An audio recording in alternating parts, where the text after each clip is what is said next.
right, good evening, everyone. I am Elisa Bunton. I am the Director of Community Affairs here at Illinois Institute of Technology.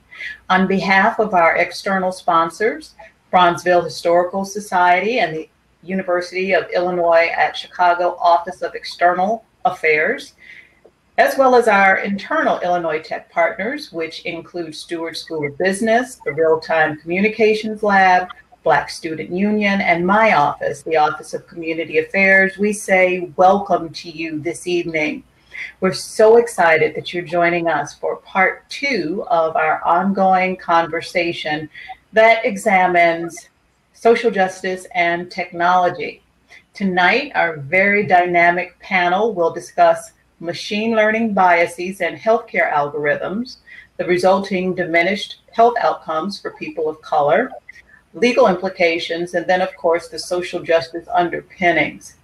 Right now, you are viewing us live, but we are in webinar mode, which means you won't be able to see each other.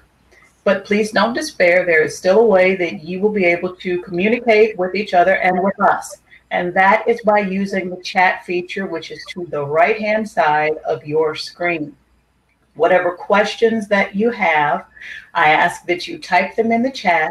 And when we get to that portion of this evening's program where we open it up for general discussion, I will then grab those questions and I will share them with our panelists, and they will in turn respond to the issues that you have brought up. Just another little bit of information about the Hop-In platform that we're using. If you look to the right of your screen, you will see something that says Networking and Expo. At the end of the program, we ask that you take a moment or two to visit the virtual sponsor booths to learn more about our organizations, and then also you can avail yourself of the networking. Our panelists have agreed to stay a little bit afterwards, and they can meet you in that area. And it'll function very much the same way as if we were at the Hilton or Sheraton and you were standing in line waiting to speak to the presenter. You'll be able to interact with them for a specified period of time, and then the technology will whisk you away and bring on the next person who's waiting in the queue. Now, without further ado, it is my pleasure to introduce Dr. Elizabeth Hilt, our moderator for the evening. Elizabeth is a professor of philosophy here at Illinois Tech, and she's also the director of the Center for the Study of Ethics in the Professions. Elizabeth, I turn it over to you, and you in turn will introduce our wonderful panelists for the evening, and we'll be able to jumpstart this conversation. Thank you, Alicia, for this really lovely introduction. Yeah, it's my great pleasure to moderate this session and to introduce today's speakers who will talk about bias in medical algorithms. We have 3 speakers from 3 different fields. Stephanie Inev, a data science health innovation fellow at University of California, Berkeley. John Farenbach, a data scientist at University of Chicago Medicine, and Alexandra Franco, a visiting assistant professor of law at Chicago Kent College of Law. I think that's really fantastic to have such a great interdisciplinary panel of speakers that is able to cover a lot of different angles of our topic. Our first speaker today is Stephanie Inev. She will reflect on algorithmic bias from a computational perspective, talking about actionable audits of healthcare algorithms. Stephanie is a data science health innovation fellow at University of California, Berkeley's Institute for Data Science. She's a data scientist with expertise at the intersection of public health and public policy. She holds a master's degree in statistical practice from Carnegie Mellon University and a bachelor's degree in biochemistry from UCLA. Actually, I also hold a degree in biochemistry, so I was really happy to see this. Okay, it's your turn now, Stephanie. welcome, and I'm looking forward to your presentation. Awesome. Thank you for that lovely introduction. Let me figure out how to share my screen. Give me just a second. Awesome. And just double checking because I am kind of new to hop in. Are you guys able to see my screen?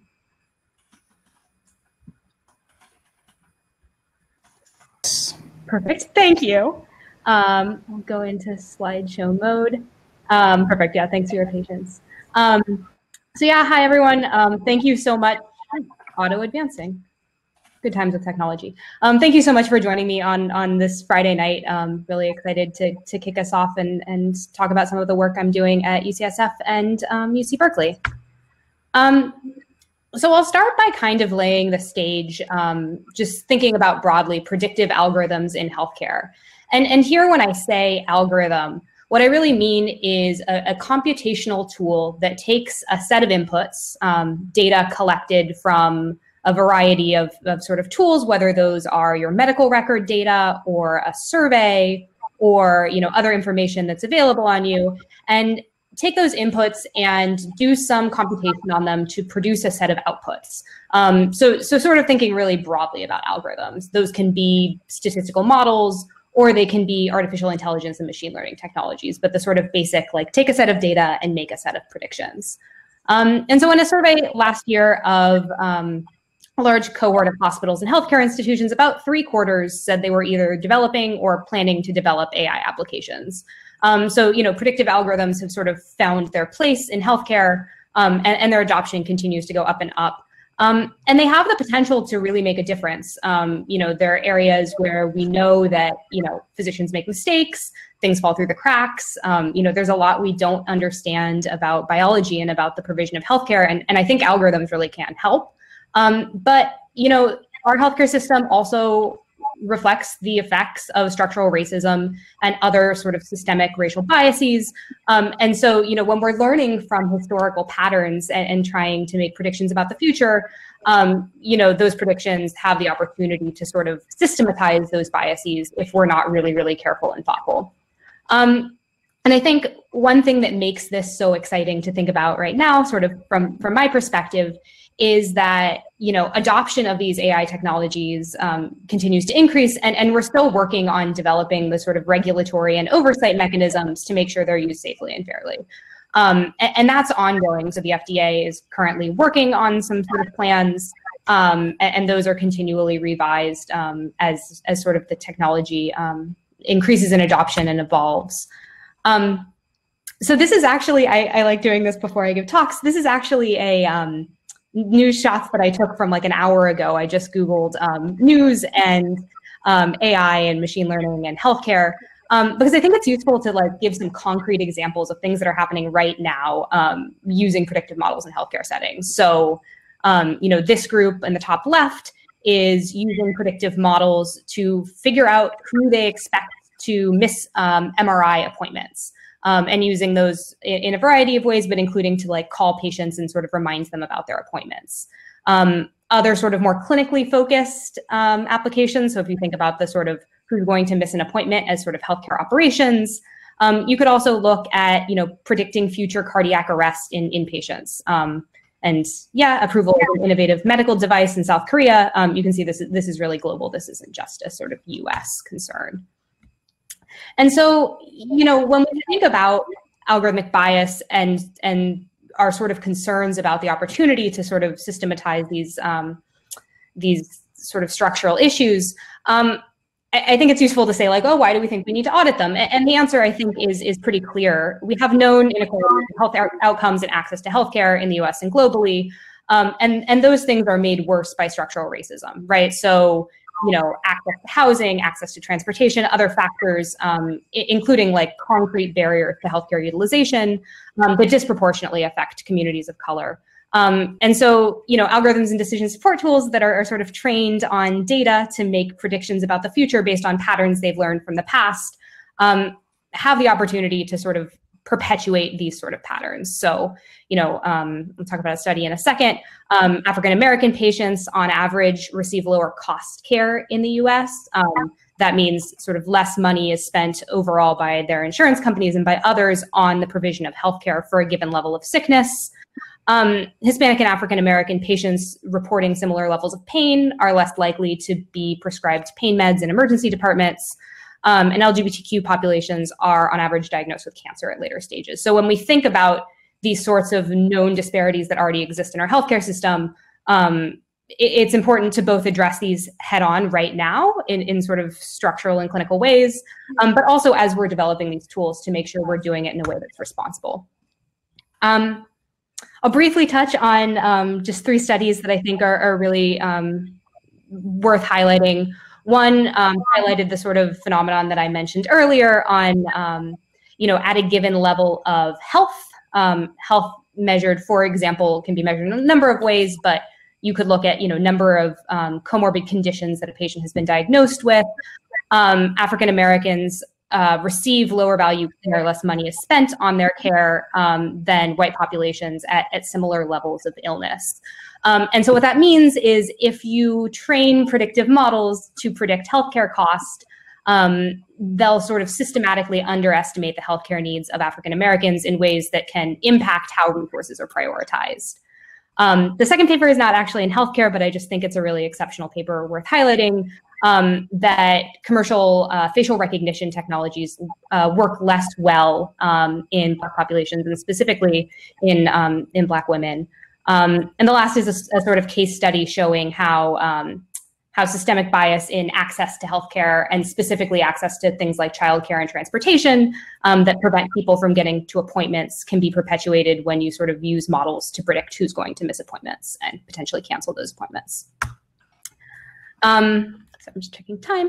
And so, yeah, so I actually just think this is Patricia Kaluri, and I'm just going to read this quote because she said it better than I could. But this isn't just a math problem. So through the lens of power, it's possible to see why accurate, generalizable, and efficient AI systems are not necessarily good for everyone. In the hands of exploitive technology or companies or oppressive law enforcement, a more accurate facial recognition system is harmful. Organizations have responded with pledges to design fair and transparent systems, but fair and transparent according to whom? I think this is useful. I'm a statistician by training, but highlighting that this really isn't just a math problem. It's a problem about, who is represented, who has control over how these predictive models are used, and even which predictive models are built. And so I'll move a little quicker because I'm clearly I love talking about this stuff and I could go way past my time. But one of the things I'm working on now, and I'd be happy to chat about later in the sort of networking area, is a playbook for algorithmic stewardship in healthcare. So trying to think through from hospital and regulatory perspectives, what are concrete things we can do to try to identify bias head on and not find it after the fact or by accident. And one of the things that I'll posit, this is a paper that we had come out a couple weeks ago. Actually, I'm really excited that that John is presenting later because I cited some work that he did in this paper, and we just met at this panel. But arguing that we can repurpose existing best practices in clinical medicine for algorithms. So hospitals have all of these oversight mechanisms like formularies and lists of drugs and frequent evaluations of how those drugs are being used. And so what if we sort of repurpose those existing oversight structures to think about algorithms? And part of that has to be understanding how those algorithms are used. So if you sort of think of it as a process, focusing on having an inventory, actually knowing not just what predictive models are used, but also how they're being used to make decisions, and in which populations and in which clinical contexts, not just we use this, but we use this to make these decisions. Then a sort of structural oversight mechanism to monitor those predictions over time, figure out if anything is going wrong and if there are concerning sort of blips, and assessing predictive performance over time and across populations. So these last two are sort of where the sort of computational measures of bias go in, but certainly you can think about those things from all sorts of perspectives. And so, yeah, this is sort of initial work. I won't dwell on it, but this is something that I'm actively working on at UCSF. This is a mortality prediction and triage tool that at first glance seems to underestimate mortality risk in non-English speakers, which could be because of underlying issues in either how the algorithm is used, but also discrepancies and disparities in data capture. So Data might not be captured as well. One could hypothesize for patients who don't speak English and thinking through the consequences of that. So I'll stop here because I might have already gone over my time. But I'm a statistician by training, so I talked a little bit about sort of computational measures of bias. But I think really this is not a math problem, and anything less than a truly inclusive and interdisciplinary effort is insufficient. So, financial, organizational, sociological, and ethical perspectives are absolutely critical. And I think it's also really important to ask how we're engaging students in these conversations, either in advisory panels or sort of letting them lead the directions of our work. So I'll say thank you. I work with a lot of great people who have sort of guided my thinking in this. And I look forward to seeing the rest of the presentations and connecting with you after this event. And I will stop sharing.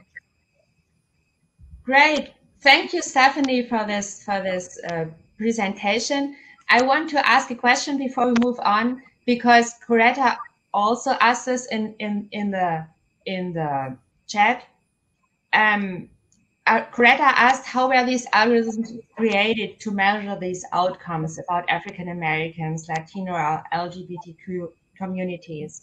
And I wanted to ask a similar question just to become a bit clearer about this.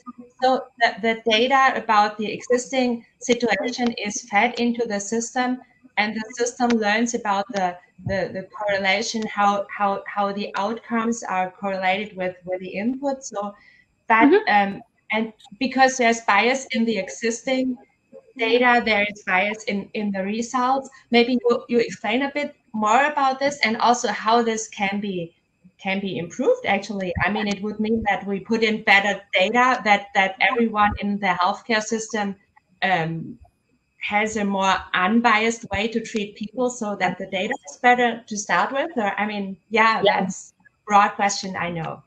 No, that's great. Yeah, thank you for that question. And Coretta, thank you for your question as well. I'll do my best to answer them. So the algorithm created to measure outcomes that I presented earlier, those actually aren't predictive models. Those are just health equity research and health policy literature. So those are sort of things that are happening now. So, less access to pain medication at a given reported level of pain. That's a sort of phenomenon that we know exists in the world now, based on the sort of literature and research in healthcare utilization and health policy. And I think more broadly, the question highlights, okay, so if these are the historical patterns that we're learning, if we take these predictive models that are essentially pattern recognition tools, right? Like you can sort of structure them in different ways, but at their sort of most basic level, a naive machine learning model just looks at data, learns a set of patterns, and then makes predictions based on what's happened in the past. And so, that's a sort of way that these things can be perpetuated. I think there's also the opportunity, though, to, in a way that is harder with human decision making, interrogate those algorithms and the ways that they're systematically right or wrong, or making predictions in different ways and actually tweak them. So, I think there are a number of ways, depending on the type of bias that's introduced, ways to fix that. One really common one that we run into is actually better aligning the models to predict the thing you actually care about. So I briefly mentioned, using healthcare costs as a proxy for how sick someone is. And so, if we know that healthcare costs are a biased measure of how sick someone is, what if we actually just try to directly predict, change the outcome variable, change the pattern that's being learned to something like the number of comorbid conditions that someone has been diagnosed with, knowing then that even that's an imperfect measure because it reflects, access to healthcare to actually get those diagnoses, but acknowledging that we're moving in a better direction and closer to an unbiased estimate. So yeah, it's a sort of, there are computational fixes and also just structural fixes. In the case of facial recognition, there was a recent moratorium on big tech companies using or licensing facial recognition technologies to law enforcement groups, I believe. Alexandra might be able to correct me, and yeah, please correct me. But yeah, I mean, that's a big concern, right? Like you can take away access, although I think I may be wrong in that sort of specific one. So. Thanks a lot, Stephanie, for explaining this a little bit. We will have more time later to talk about these things in more detail. But let's move on to our next speaker. who is Dr. John Farenbach. John is a healthcare data scientist at the University of Chicago Medicine, assigned to the Center for Healthcare Delivery, Science, and Information. John understands the many sources of data in an academic medical center as the University of Chicago Medicine. He develops predictive models and creates production pipelines to deliver analytic results to end users. Today, John will talk about his work on a model to predict how long patients stay in the hospital and equity problems that arose in this context. So, John, it's your turn now. I'm looking forward to your presentation. Yeah, awesome. So I do have some, thanks for the introduction. And again, it was great to meet Stephanie. I probably sent that paper to like immediately to 10 other people. And it's just like, it was a great, like, guideline for like, things that we have to do and think about. So thanks for posting that. That was awesome. I wonder, again, I will try to share my screen. So I guess this is showing up. So I really just have a couple introduction slides that I always like to go through. And I think, stepping back, a lot of the problems, just are kind of about like what we think about data. And like, this is when my friend Rob is, he's like one of those artsy people, and, he knows all this modern art that makes me feel like a loser, or I'm not cool. But one of the exhibits that actually, showed me was when you like walk in this room and then there's all these like shadows on the wall. And like, this shadow is like some sort of like, I don't know, like 80s punk rocker or some person, I don't know. But you kind of look at it and it's like, I've taken all this information and, it's like, I see this shadow, I make this conclusion because, data is reality. But a lot of the times, that's not really true. Data is very, very far from reality sometimes, and you make that mistake.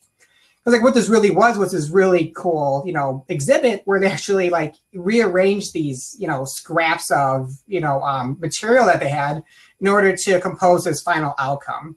And where this really comes in is, I think, is that, so a lot of times when I think about data now, like, when I worry when I hear this, like, this, like, data-driven decisions, data-driven this, is that because we miss so much in our data. And,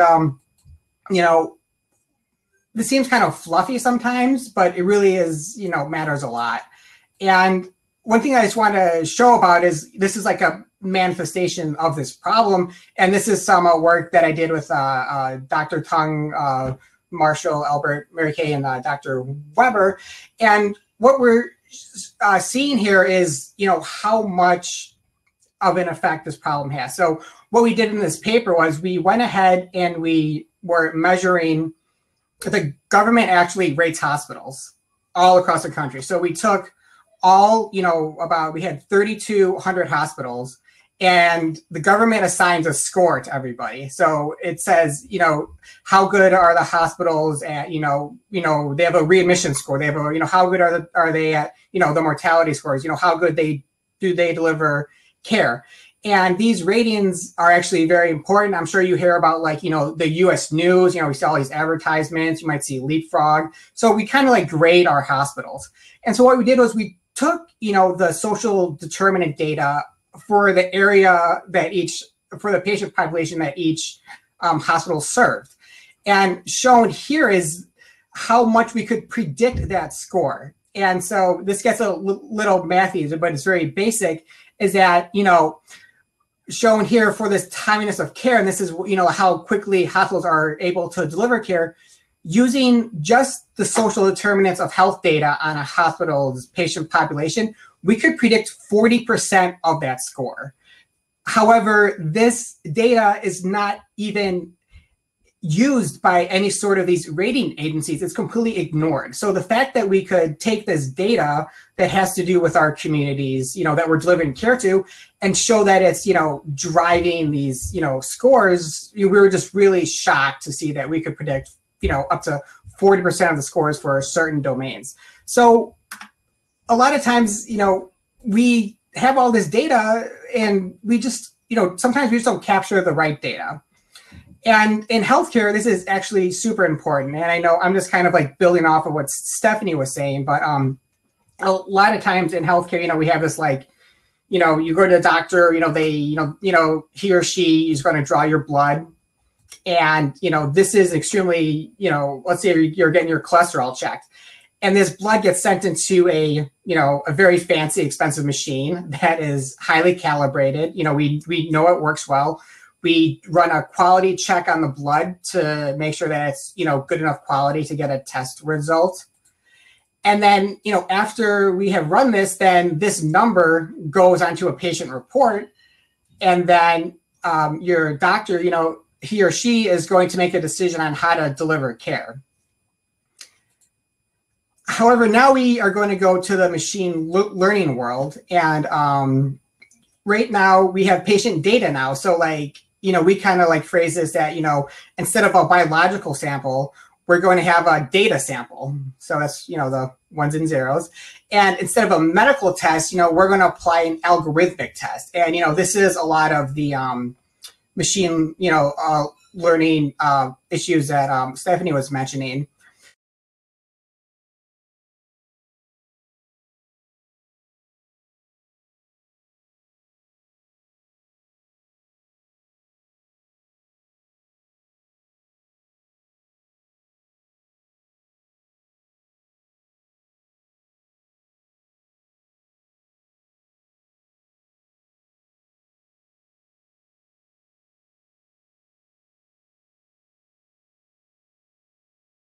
Hey, John, sorry to interrupt. I'm not sure if you can hear me. This is Steph, and I'm seeing some comments that you might have been muted. I'm having trouble hearing you as well. Yeah. Oh, is that better?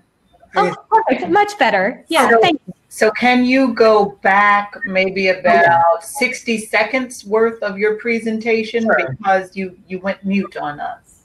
I did. All right, I apologize. Sorry. No worries. Back. All right. Let me share again. So I'll go to the slide.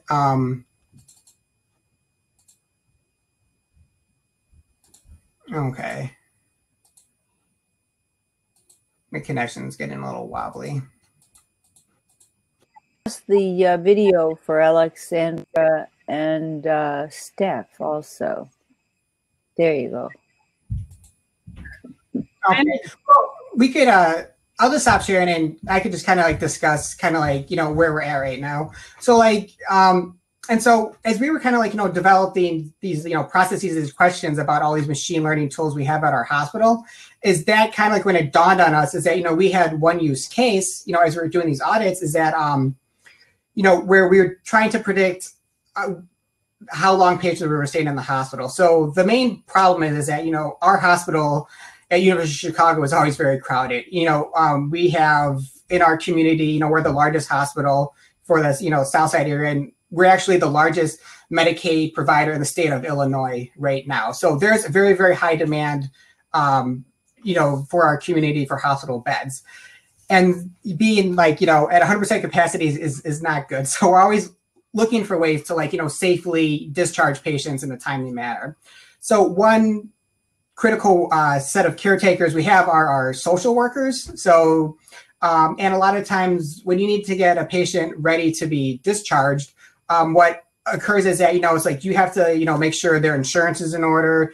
You have to make sure that they have support at home. You have to, and all this is in addition to making sure that they're medically ready. So when we kind of like thought about like, hey, like let's assign this, like let's build this AI algorithm that is going to predict when patients go home. So this way, for our social workers, instead of having like, they'll have a list of like, probably like, 30 patients, they're in charge of. So instead of them randomly looking at, a patient on their list, now we're going to prioritize patients that we think that are going to go home first. So they start working on them the soonest.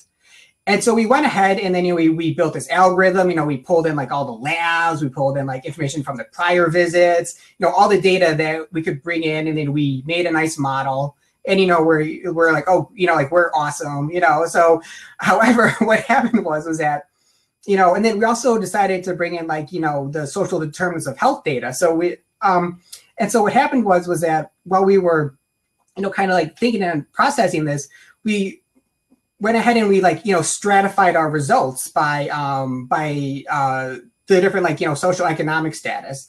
And what we noticed was that the you could have like, two people that were this, they were both medically ready to go home, like, but however, patients from a less resource, like socioeconomic area, were predicted to stay longer than patients from a more resource socioeconomic area. So and then the reason that this would happen is that, there are a lot of, there's a lot more social needs for, some of our patients from the less social, from the less resource areas. So what was happening is that if we would have like put this into production, what that would have meant is that, these two patients are both medically ready to go home, but since historically it's easier to discharge patients from, more resource areas, they would have been predicted to go home first. And so they would have been ranked higher on the discharge list. So our social workers would have been working on the patients from the, the richer areas sooner. And then the patients from the less affluent areas would have been put on the bottom of the list of patients to look at. So in a way, it would have created this horrible, like, negative feedback loop where, like, since historically, the patients from the less resource areas stay longer, well, now we're going to make them stay longer even more because, they would have been put lower on the discharge, priority list. So I think this was like a good, like, moment of self-reflection for me, because I think when we realized this problem was occurring, I didn't know what to do because, this was like outside of my area of expertise. And, thankfully, at our hospital, we have a really good, diversity, equity, and inclusion group. So I went ahead and reached out to them. And we really kind of talked through these issues. There was a lot of discussion about like, well, how would we use this algorithm? It's like, do we take like the social economic data out, which is not a good idea because you're not going to get rid of the bias problem that way. So, and then it really kind of like caused us to think about how we do like AI governance, not so much from like the math part, it's like, we're going to math, all these problems away, to more of, again, just Stephanie's point about how, this is such a broad, social issue and requires so many like additional areas of expertise in order to address. And so that is really how we, started integrating our, diversity, inclusion, and equity group into our model review process.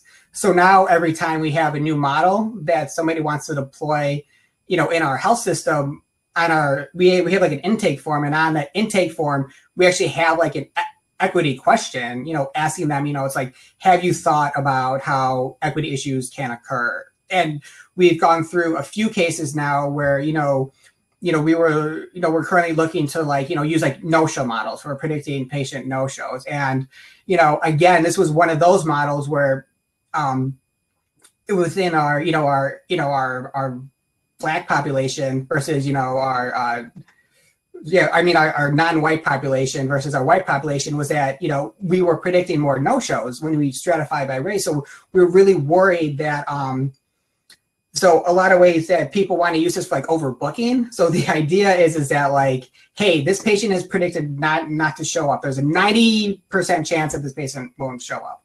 And so what they're going to do is then they're going to schedule another patient at that time slot. But what happens is that like, if both of the people predicted to no show are non-white, then you're going to be, then if the person you predict that to not show up, if they show up, then now you've essentially like increased the burden on, your non-white patients because you're overbooking their appointment slots. So they're going to get even less time, with their doctor now if your algorithm, starts to not work properly.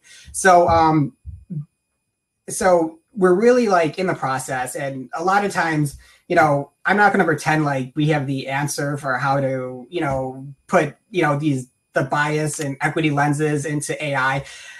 I have no idea what I'm doing. I feel like, it's just like, we're learning along the way. So like, it's been like a great like adventure to kind of like learn to discuss these topics. And I think, you know, for the people, you know, again, just listening, is that like, this is such an important, like multi-expertise area.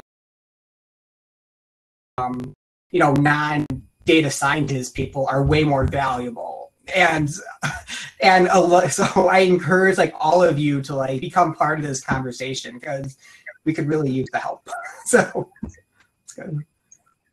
Thank you, John, for this really very fascinating example, and I'm curious to talk more about this later in detail. But first, let's move on to Alexandra Franco, our next speaker. She will reflect on the topic from a legal perspective. Alexandra Franco is a visiting assistant professor of law at Chicago Kent College of Law, and she has been an affiliated scholar with Chicago Kent's Institute for Science, Law, and Technology since 2016. So she has been working on the field of law, technology, and healthcare for a while.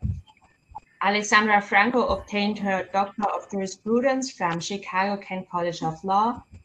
She is a member of the Bar of the Supreme Court of the United States and the Illinois State Bar. So, Alexandra, it's your turn. I'm curious to hear about the legal aspect. Thank you so much, Elizabeth, and thank you for having me tonight.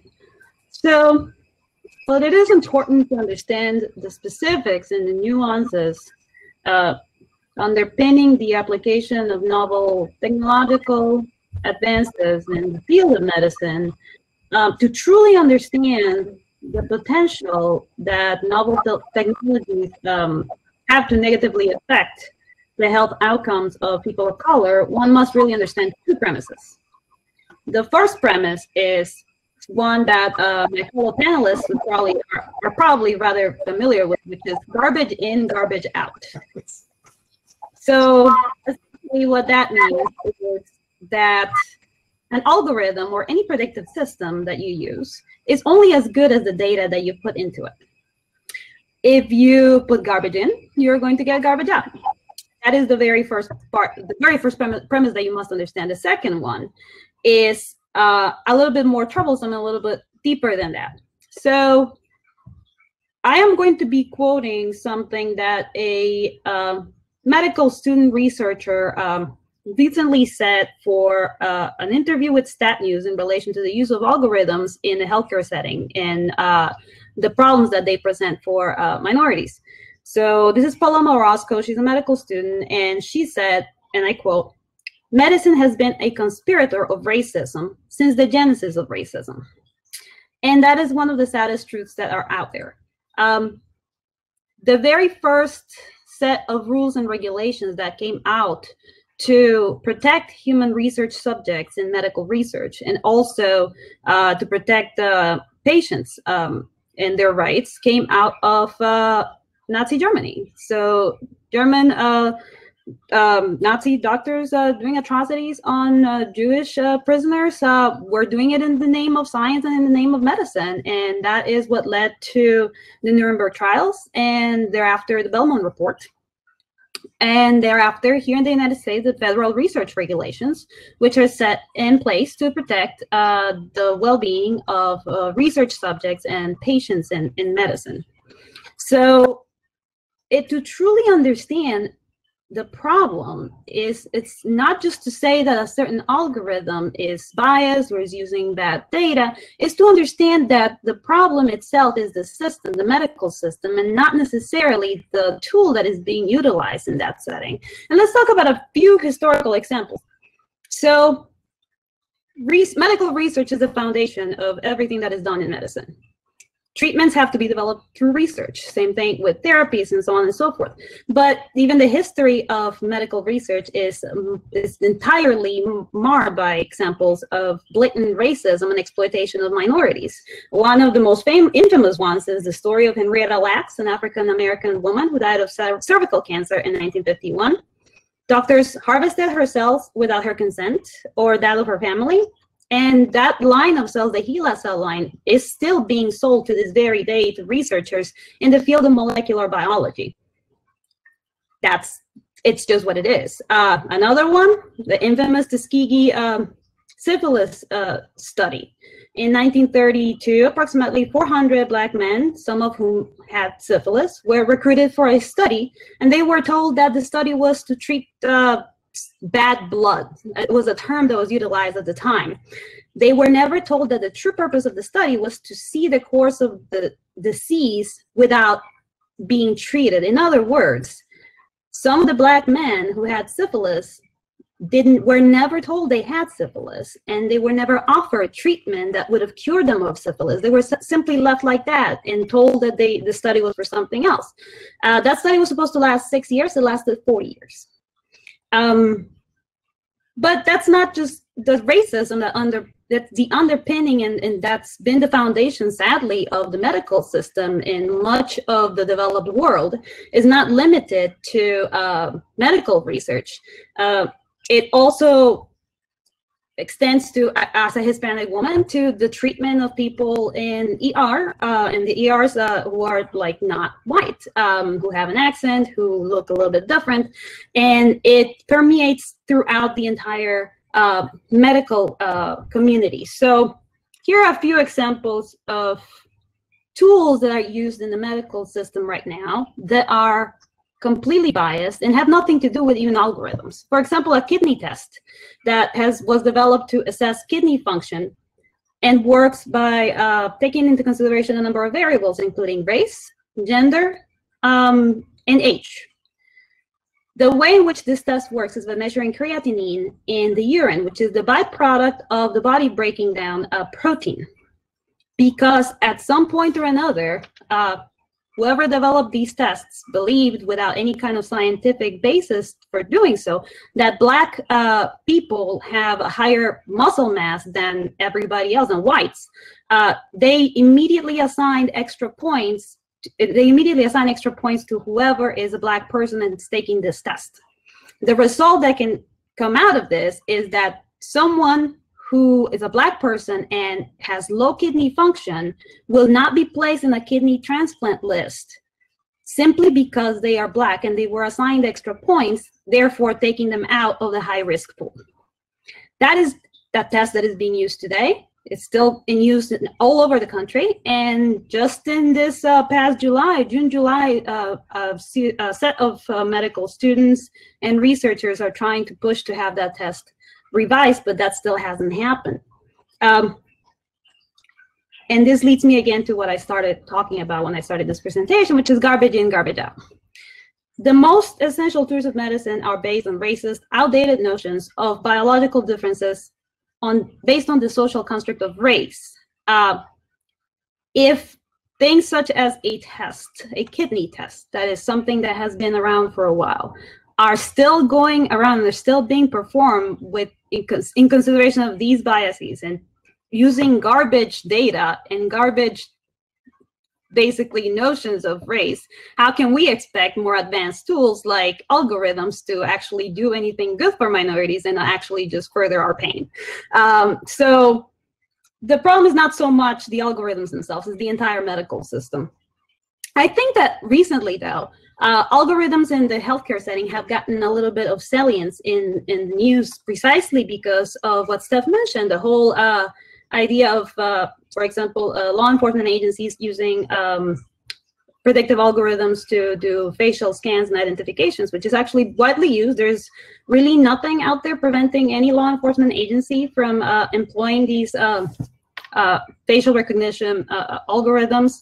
Actually, there's a lawsuit by the American Civil Liberties Union in Illinois to try to prevent a company called Clearview AI from harvesting billions and billions of images of Illinoisans across the internet to feed into the algorithm, because Illinois is one of the 4 states that has a biometric privacy act in the books. The rest of the country is just Wild West. And that still doesn't prevent anybody from actually going ahead and doing and collecting the biometric data. It just stops them at some point if the lawsuit is successful. So I think that that's the reason why this problem has gained some salience.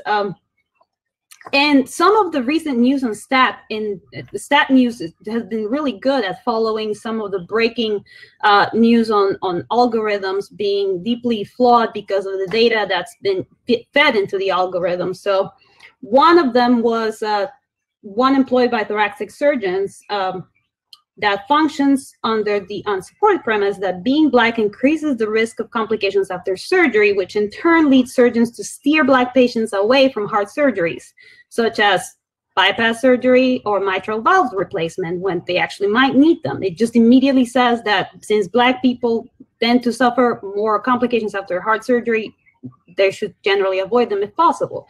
Another algorithm designed to calculate the risk of giving birth via cesarean sections or C-section assigns a higher risk value to women of color.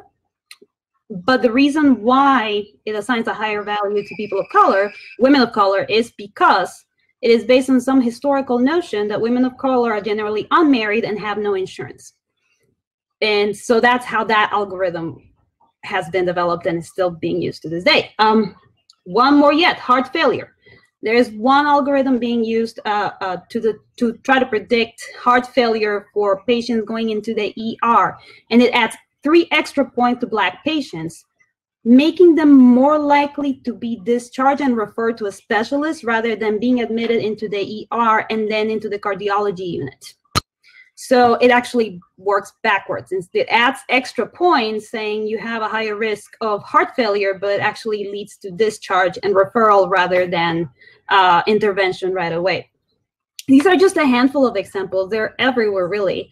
And I think that the good, like I said before, what's good about the fact that this is getting some salience is in the news is because algorithms are like this new fancy thing that everybody's talking about. But it is important to understand that just like the criminal justice system needs reform deeply to not affect people of color and minorities in disparate ways as it is right now, the same is probably true of the healthcare system. We have learned from our mistakes in the past. That is how the Belmont Report came around. That is how we got the federal research regulations, which at least in principle, are supposed to ensure the autonomy and safety and equal treatment of patients and research subjects. So why not employ the same types of mechanisms and the same type of principles in the development of new tools, such as predictive algorithms in the healthcare setting and overseeing the type of data that goes into developing the algorithms? Those are just a little bit of the ideas out there. In terms of law and regulation, it's really just and the federal research regulations that are out there. The FDA is in the realm of regulating drugs and devices, and the federal research regulations are there for research purposes. So for whoever is developing tools for deployment in the medical setting. But it is important also to note that the medical profession is very much self-regulated other than outside of those realms. And if the medical profession does not examine itself and its past and how it is operating currently, it will be unable to develop any kind of mechanism that is fair to minorities and that does not is not based upon a long storied history of racism and disparate treatment of people of color. So that's what I have to offer from my end. Not very lively, not very positive, but it's more of it's my take on the issue. Thank you, Alexandra, for tracing this long history of unequal treatment in medicine and discrimination. And yes, I agree. As we put in this data and as we put in this data that represents disadvantages, this is what comes out with the algorithm. And there's a lot to talk about. I'm sure that there will be a number of questions in the chat about this. Another aspect I think that you brought up implicitly that we haven't talked about when you talked about the Nuremberg Code and the research, the biased research that is behind there, focusing on white men. This is the one thing, and the other thing is the Nuremberg trials and the result being focusing on informed consent and on data protection, is it, and on being transparent so that people are aware of what is happening originally with their medical treatment, but we can transfer this to the point of what is happening with their data and actually have transparency here. This is another aspect that really plays a role. Yeah, so we have now heard all those three presentations. And for right now, Elizabeth, we don't have any questions in the chat, so you please feel free to moderate the discussion amongst our panelists, okay? Yeah, okay, so I can do this, and once there are questions from the audience, Alicia will bring them in and will interrupt me, so we are fine doing this. Yeah, so I think one question for all the three speakers is really, what can we do? How can we improve the situation? How can the situation be improved? What has to be done on the medical side of it? What is the role of the algorithm, of the data scientists here? And one thing I was thinking about that came up in a number basically in all of your presentation is, what is the balance between the medical treatment and the medical well-being, the beneficence, the well-being of the patient, and financial aspects, economic aspects that play in here when algorithms are developed to save money, be more efficient, and so on. So a number of you brought that up. Who wants to go first to comment on this? Stephanie, John, or Alexandra? I can go, and then others can jump in and say more insightful things. I mean, I think one really important part of this conversation is like that sometimes, especially in the algorithmic bias and like conversations about data and using data to measure equity, those conversations like center the data or center the analysis.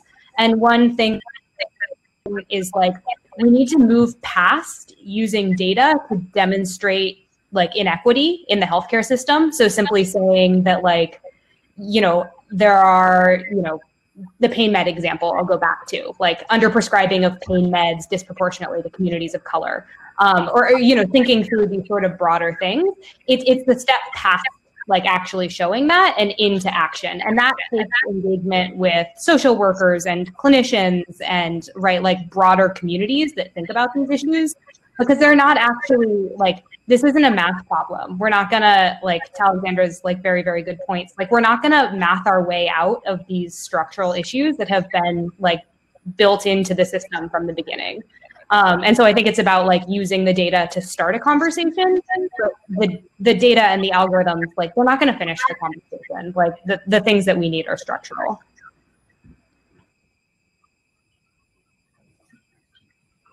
John? Yeah.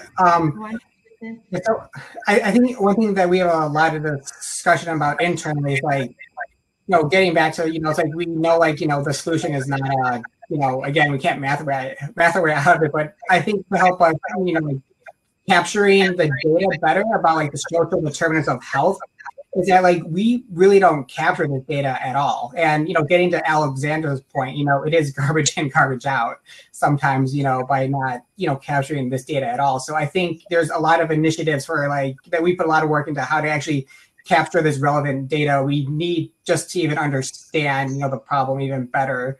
And so how we could, you know, just address it from a data viewpoint better. Awesome. I do have a question from a participant. The participant is Peter, and Peter is curious about the kidney test that Alex described. Is the algorithm that scores people differently based on their race based on any actual data? If not, how can we know that the other factors used in the scoring algorithm are based on any real data? If none of it is based on data, is the score completely meaningless? On the other hand, it seems to me that people of different ages, races, etc., might really have different creatinine levels. It could be a legitimate factor if there is data to back it up.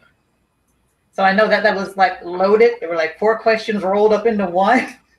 Right. So the creatinine levels, there seems to be some data that does back up the differences in ages. Of course, the creatinine levels of a newborn are going to be different than those of, I don't know, a runner who's 40 years old. But as in terms of race, the creatinine levels are not actually that different. It's just based on this entirely arbitrary racist notion that Black people have higher muscle mass, therefore they must excrete more creatinine than the rest of us. That one has no scientific basis that I am aware of. And that study, that test has been subject for quite a few years of a lot of heat because of that particular variable that it takes into consideration, and the fact that it has no scientific basis for it being considered. So much so that the medical community that it has taken an issue with it continues to try to have that revised and changed. So question is, yes, there might be differences between age. Like I said, a 1-year-old is not going to be the same as a 40-year-old in terms of the creatinine output. But in terms of the social construct of race, as far as we understand it, there's really no scientific basis to say that generally Black people have a higher muscle mass and therefore excrete more creatinine than white people.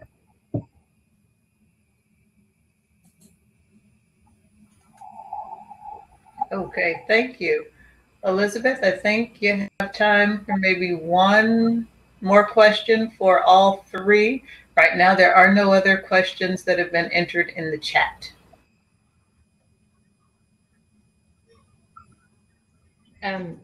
Maybe we talk a bit about the consent, transparency, data management aspect in this, because this is something we haven't really talked about yet. So the systems require a lot of data processing, a lot of data being fed in the system, and a lot of data being used. Do you see any problematic ethical issues around this? And do you have any suggestions of how to protect data in this context? What is being done in this context? Who wants to start with this? Maybe John, you have the most practical. You mean as far as protecting? Okay. Yeah, you mean as far as protecting patients' data? Pardon? You mean protecting patients' data? Yeah, I mean that there's a lot of data used for this, and people may not even be aware of this, and people may not even be aware of how their treatment is being influenced by these various forms of data being used, and isn't there a transparency problem, a consent problem here? So my response is that I don't feel like qualified to answer that fully. I mean, I think that like, as far as like the patient, like when the doctor makes a decision for like how to guide their treatment, I mean, so for instance, like again, going like, Alexandra's point, like, about the kidney test, like, is the patient aware that that's happening? I'm not aware of like, how the doctors like face it, because I don't know, like, Alexandra, from your experience, like, do the doctors that use this test know that even? Okay. They do not know even what the test considers or doesn't. They just administer the test without knowing how it works. Yeah, and one thing we have talked about is like how to bring the patient voice into all the algorithm. So it's like, bringing the patients, like, do you feel comfortable that we're using this algorithm on you? And I think that's a very undiscussed point, because you could tell how unprepared I am to answer that question. Is really something that has to be discussed more, and it's really not, because a lot of people are just so obsessed with getting a good predictive algorithm rather than the patient's voice in all of this. Right, and I guess that's what Elizabeth's point was in relation to the federal research regulations and the matter of informed consent. Informed consent should be first and foremost in every single aspect of the medical system, from the treatment starting from the very moment the treatment starts to the use of even de-identified data, because that is a very big gray area in which federal research regulations don't really provide a solid yes or no answer, And a lot of algorithms and things that get developed without people's consent because the data is de-identified. That doesn't mean that it's not people's data and that it wasn't taken from somebody. It might be de-identified, but that doesn't make it not belong to someone who probably should have had a say in whether or not their data could have been used in an algorithm to begin with. So the biggest question here is whether there should be a discussion about changing the federal research regulations and tightening them up a little bit to be sure that autonomy and the right of decision of the individual prevails over everything that is being done in the medical field. And then you can get into all of the philosophical discussions that you want of the greater good versus the autonomy of the individual. And then we're not going to get anywhere because that's where that conversation usually ends. I mean, the autonomy of the individual is an important point. Martin Jenkins asked the question, who financially profits the most from these disparities? This is also an interesting one. Does any of you want to answer? Pardon? The question is, who profits? Yeah, who financially profits from the researchers? The researchers do. Usually, like I said, for example, with the HeLa line, that cell line has been sold and used for like decades, and Rita Lax and her family didn't see a dime of that. We certainly hope that you have enjoyed our program this evening. Now, before you go, I want you to grab a pen and a piece of paper and write down the following date. Write down Friday, November 13th at 7 p.m. Join us right here on Hop-In for our third installment. That features the modern day redlining that still occurs for people of African descent. We have Dr. Lincoln Quillen, a professor at Northwestern University, who will be sharing his research. That research demonstrates that housing inequities really have not changed for Black people in the last 40 years. We will also have Michelle Kennedy, who is an investment banker, sharing her experiences. We will always round out the panel with the legal perspective, and we will have Alexandra Franco again joining us for that. So again, grab a pen and a piece of paper and join us Friday, November 13th at 7 p.m. right here on Hop-In. Again, thanks and have a wonderful evening. Bye-bye.